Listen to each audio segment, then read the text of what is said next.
Tony Khan. Tony, good morning to you. Hey, good morning to you. Thanks for having me, Dave. Thanks for having me, everybody. It's great to see everyone. I see Mark all the time, but it's always good to see Mark. He's one of the good ones. But let me ask you, now, are you calm? Because I saw these videos, Wednesday night. You look pretty heated after Dynamite on Wednesday. Well, Kenny stole my keys. I rightfully so. Steal my keys to the cage control room, bring the cage down. It was very upsetting. I thought we were talking about a video game, and then Kenny comes in, steals my keys. But in all seriousness, I thought for the effect, really, when you look at it from a booking standpoint, there was really no other way to get the baby faces out of there, like the ones around the ring. Because how do you get like all the guys around the cage out of there to get the people in the cage out? So I had to come down, go nuts, and kind of in the process clear the place out, and scream obscenities at Kenny and the Young Bucks for being very upset. Well, what they did is obviously I would be very upset if they, in this situation, stole the keys to the cage control room, lowered the cage, and really took advantage of the situation, the very cage I built to keep all these people out. So naturally, it was very upsetting. But it's going to be an incredible match at the pay-per-view when they get in the cage between the Young Bucks and the Lucha Brothers. It's going to be an incredible world title match between Kenny Omega and Christian Cage. So it was, I thought, a very fitting end to Dynamite, but naturally it was very upsetting to me personally. Tony, I've seen a lot of cages. That cage is enormous. Not just in how it's refortified, but the height of it. What was the design plan for did you have in mind that we need to have a cage that made other people jealous from Texas standard? Yes, that was it. Basically, a cage that made everyone jealous and wanted it to be an absolute monstrosity, this cage. And, we used a cage match for Cody versus Wardlow, which was a huge match in Atlanta. We did it, very memorable. And Cody moonsaulted off the cage, and it was crazy. And what made it even crazier is the size of the cage. And I think we're going to see some great action. And even though the storyline purpose of the cage is to keep the elite out of the match and to stop interfering in Young Bucks matches and their title defenses so often, I think we're also going to see probably some really cool stuff off the cage in this match. So I really, I'm not sure exactly what it will entail for you, but I think we have a pretty good sense that this is going to be a great cage match. And if there were teams that would take advantage of the structure and do stuff with it, I think Young Bucks versus Lucha Brothers feels like one of the safest bets. So I'm really excited because these teams, in the ladder match format, they had Escalera de la Muerte at All Out 2 years ago, and we're back in the same arena at the same pay-per-view 2 years later. The company has grown so much, and we're back, and it's really come full circle. And the shoe's on the other foot because the Lucha Brothers were really the antagonists who attacked the Young Bucks and started the issue when AEW launched. And now, again, shoes on the other foot. The Young Bucks are big-time heels, terrible people, and on top. And, it built for a long time to when are the Young Bucks going to be the champions. And now they've had this incredible reign, and it took a big turn, pun intended, when they changed their attitude and joined up with Kenny and Don. And I think that the cage structure, it's a very important part of this pay-per-view. And the Young Bucks and the Lucha Brothers cage match is something that I know wrestling fans all over the world are looking forward to. Tony, we know now the 21-woman Casino Battle Royale is going to be on the main show on Sunday at All Out. I'm actually excited about that because if you look who's involved, Nyla Rose, Thunder Rosa, Jade Cargill, and if Britt Baker is able to defend her AEW Women's Championship, Rebel is a part of that Battle Royal as well. So some interesting matchups can come out of that on Sunday. Yeah, absolutely. There's a lot of interesting things, and Jamie Hayter, I think, as well. And to have such a loaded lineup of people in the match, including and there's many other big names, but to have Ty Conti and Penelope and Anna Jay, the Bunny, Nyla Rose, Jade Cargill, Thunder Rosa, Hikaru Shida. I just announced on my media call, yesterday that Riho is going to be in the match. And so Wow. I really think, you've got 3 former world champions with Riho and Nyla Rose and Hikaru Shida. You've got some top of the rising stars, Dave's best friend, Thunder Rosa, who's one of the biggest stars in AEW now and gets those great reactions in the arena. She had a great match in a homecoming to Texas when we were in Houston on Dynamite a few weeks ago. Last night, rather 2 nights ago on Dynamite, Thunder Rosa got attacked by Jade Cargill and Nyla Rose, who are 2 of the favorites in the match, along with Thunder Rosa, 3 of the favorites in the match. There's a lot happening. It's a great match and absolutely made a lot of sense. I was really excited to put it on the pay-per-view main card. I think when you look at the Casino Battle Royale. Don't forget, Tony, Booker T said that Penelope is going to be in there. What did he say? He said Penelope rather than Penelope. Penelope. Oh, good. Well, he's had some very interesting opinions on the world of professional wrestling recently. Yeah, well, sometimes you got to get put in your place too. Well, I did not hear him say that, so I appreciate you telling me that because that puts a big smile on my face, Mark. But nevertheless, it's going to be really, really great match, and I think it'll show how far the women's division has come in a couple years. Really, the whole pay-per-view on Sunday is so stacked. It's the best lineup we've ever put together. It's the biggest pay-per-view card in a very long time. And it's been a long time since there's been anything like this in wrestling where there's real competition and you have another company that is not WWE putting up a pay-per-view that hundreds of thousands of people are going to buy. And the anticipation is unlike anything we've ever seen. The pre-orders are probably a good indicator, and they're far up from what we've seen in the past all over the world. And I think it's great for wrestling. And now we just got to keep it going, keep people interested, get more people back into it. Making new fans and bringing back fans that hadn't watched in a while. That's always been the key to the game plan. Lapsed fans doesn't necessarily mean all old fans either. There's a lot of young lapsed fans. I know a lot of them. A lot of them are my friends who came back to wrestling because of AEW. So, yeah, to me, I really, really think that match, the Women's Casino Battle Royale, is a perfect example of the growth of AEW and specifically the women's division. If you look at how many really talented people have come in just in the past year or so. Tony, I was looking at a good indicator of the wealth and the growth of the business is seeing what the third party, second party ticket sales look like. Right now, you look at the second and third party tickets, they're comparable with any show in the world with where the prices are going. Are you happy that now we could be considered one of the hottest tickets in the world right now? It's unprecedented what's happening. I mean, I understand it's the highest get-in ticket price in wrestling pay-per-view history, which is awesome. That's the demand you want to have, and hopefully anybody who can't make it to the Now Arena on Sunday will order All Out on pay-per-view. It's a huge card. I know a lot of people will come on Busted Open and promote pay-per-views, but really nobody's had anything like this. And even I've come on here and promoted a lot of pay-per-views. And frankly, I've had a lot of big ones, and we've done the biggest pay-per-views anybody outside of WWE has done in the past 21 years, 22 actually now.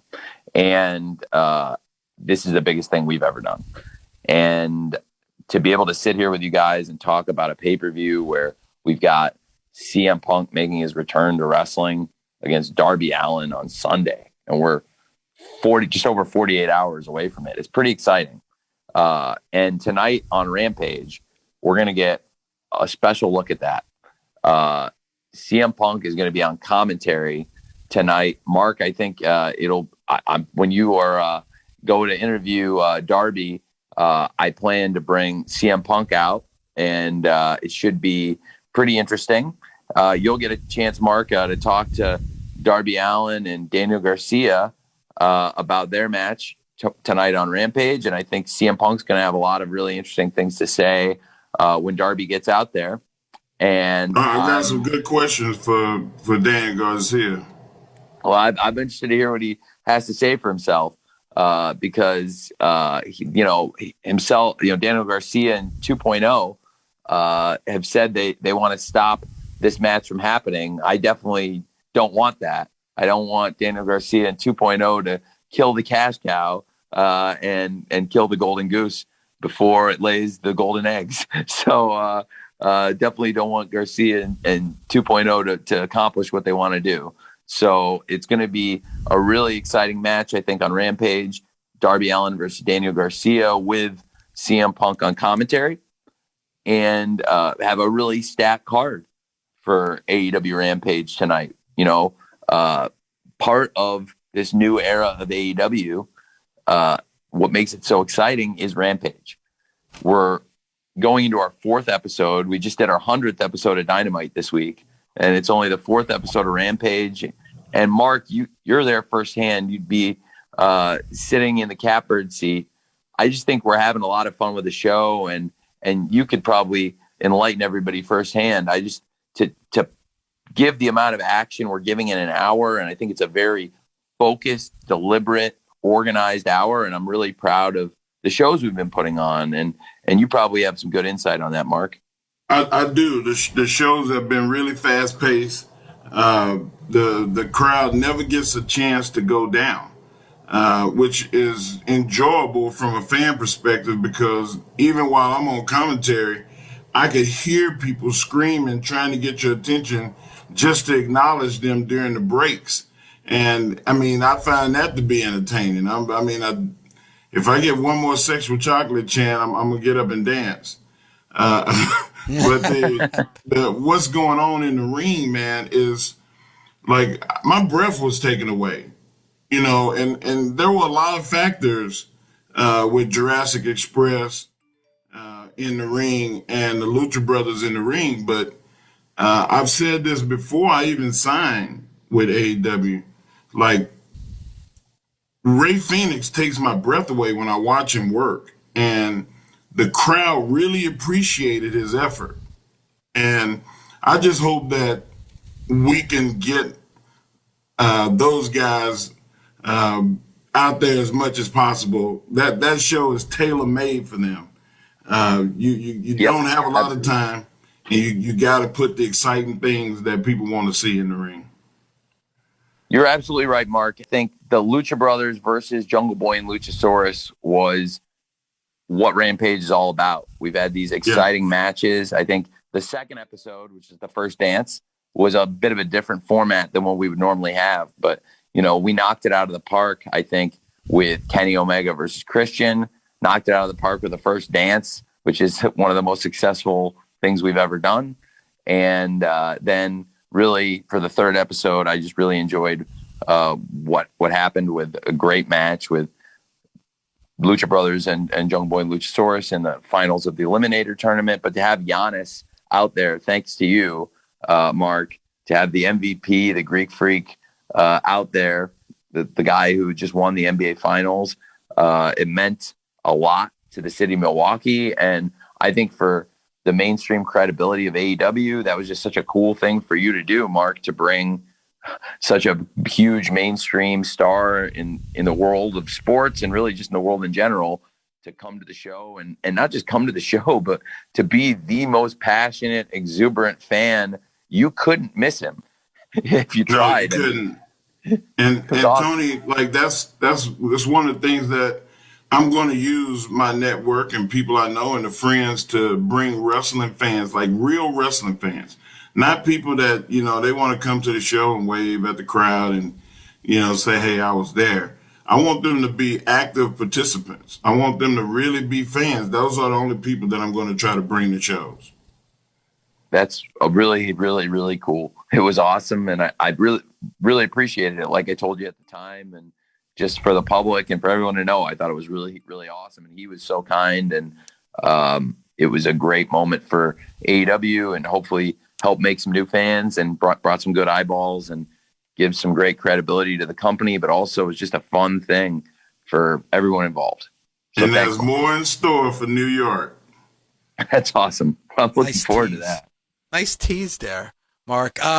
One last question, Tony, because I know you're very busy. I mean, it's all out weekend, so we appreciate the time as always. But one match I wanted to talk to you about that's on the card for Sunday, and that's Chris Jericho and MJF. I mean, MJF, I hate him.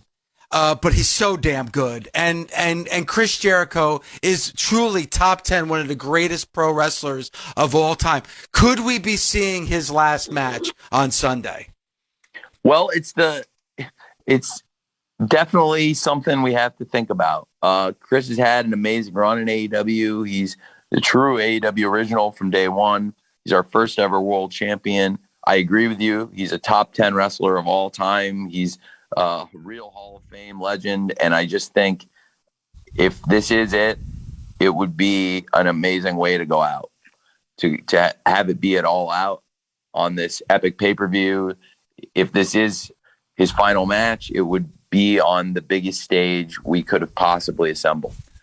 And he's had this amazing rivalry with MJF that has spanned the past year. I do think it's something we have to consider, and Chris still has a lot to offer to the wrestling business if it were to happen. I think Chris has a lot to offer as a wrestler, and really so much ahead if he does continue to stay that way and continue with his wrestling career. But also this would be a storybook way for it to end. So it certainly could go either way, and I think people have to prepare themselves that it's a possibility. Tony, that was Dave's last question. I have one more. I have one more. I got to go backwards. You said that you don't want to see the Golden Goose be killed. Would there be sanctions or fines or suspensions if Daniel Garcia and 2.0 intentionally try to target Darby Allin? Yeah, I mean, like, I get, we got to find out on Rampage tonight what's going to happen going into the match, because I think they could still throw a wrench into it. We want to make sure CM Punk versus Darby Allin's actually going to happen on Sunday. So tonight is a final step in the road. Darby's got to get through this match in one piece, and CM Punk, they came after him on Dynamite. So, anything could happen here. So it's definitely going to be a situation we're going to want to keep our eyes on tonight on Rampage. And it's just a really fun episode of Rampage I think we're going to have live tonight on TNT. It's going to be a great night to really tease the pay-per-view in many ways, because first of all, we're going to have a great episode of Rampage. And then after Rampage, we'll have the countdown to All Out. And I really want to load up the first show with a lot of great wrestling, and we'll have some packages and previews, but I'm also going to steer people to stick around for the next 30 minutes, because we'll have 60 minutes of great action on Rampage, and then a 30-minute countdown show with really focusing on these packages and what's ahead for the pay-per-view. So I think we'll not only get a look at a lot of the big stuff ahead on Sunday, but just some good action tonight with Malachi Black versus Lee Johnson, which is a big grudge match after Malachi Black's come into AEW and assaulted Lee Johnson's mentor, Cody Rhodes, his coach, Arn Anderson, and his partner, Brock Anderson. And Lee Johnson, somebody who is a great example of a person who's taken every opportunity and really made a big rise in AEW and moved his way up the card in the past year and a half. Malachi Black is somebody who also just came in and made an impact right away. It's going to be a great match. Lee Johnson's a great athlete. Malachi Black's a great striker. Lee Johnson's very hard to hit, and I expect it to be a great match tonight. We talked about Darby versus Daniel Garcia. We talked about Britt Baker being a great champion. And Chris Statlander is the number one contender to the title. She's undefeated. It's going to be a great title match on Sunday.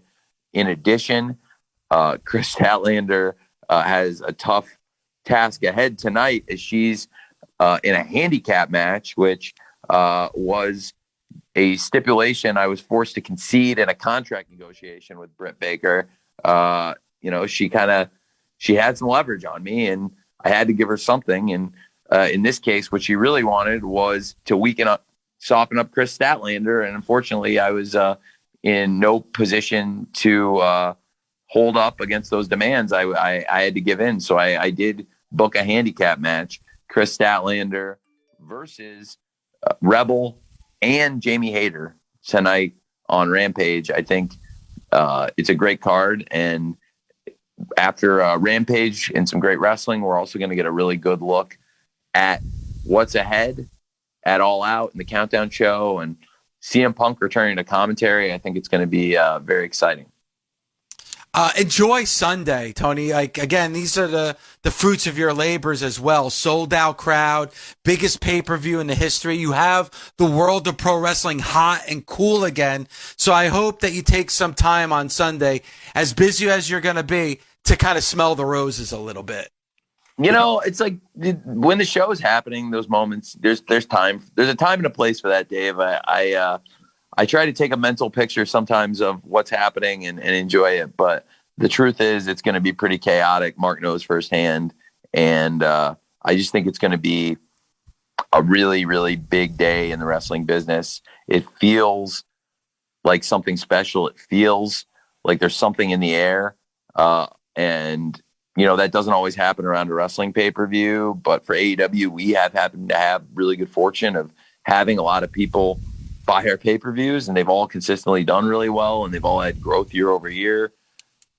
This is the biggest thing we've ever done on Sunday, and All Out is going to be a monumental event in AEW, and it will be truly cementing that we are in a new era. And it all began when Rampage launched, and then the first dance and the arrival of CM Punk. It's building to his first match with Darby Allin in many, many years. CM Punk, we've all wanted to come back. 7 years we've waited, and I think it's going to be well worth the wait. Christian Cage, it's been a long time coming for him to get this title opportunity. And Christian Cage is a great world champion, and I think it's time for people to accept that this is one of the great wrestlers in the world. I think that Kenny Omega is the best champion in wrestling, and I can't imagine a better bell-to-bell match right now that we can put together. In my mind, I think they're just such masters of the craft, and I'm really, really excited for that title match. And everything on the card is going to be great. So tonight on TNT, you'll get a great preview of what's ahead on Sunday, and it's going to be something really special. Rampage tonight, 10 p.m. Eastern time. Right after that's the All Out Countdown show, so make sure you tune into that. And, of course, All Out on Sunday, available on pay-per-view and BR Live. Tony, thanks again for the time, and have a great weekend. Thank you, Tony. Thank you, guys. It was always good to see you. Mark, I'll see you at work. See you guys. All right. All right, bye-bye.